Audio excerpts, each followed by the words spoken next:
Raghunathpur block Congress सांगठनिक बैठक स्थानीय मदन मोहन मठ परिसर रे अनुष्ठित हो जाइछि।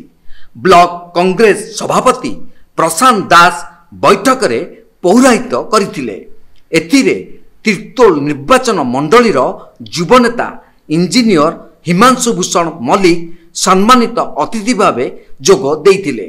संगठन को दृढ़ करी जनता जनार्दन निकटतर हेबा पई इंजीनियर मल्लिक बैठक रे गुरुत्व देइथिले।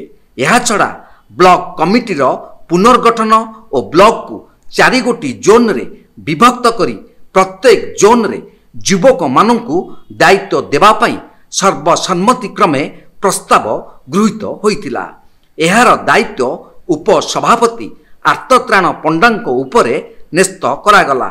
सेहीपरि ब्लॉक कांग्रेस कमिटी सभापति चयन दायित्व सभारे अध्यक्षता करुथिबा सभापति श्री दास और उपसभापति श्री पंडांकु दिया जाइथिला।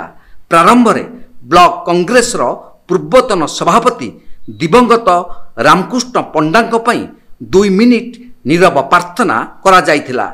एथिरे जिला कमिटीर उपसभापति सर्वेश्वर पंडा, सरपंच कालंदी महांती, शारदा प्रसाद जेना, बिंदुसार महापात्र, प्रभास पंडा, बसंत कुमार दास को सह शताधिक कर्मी उपस्थित थिले।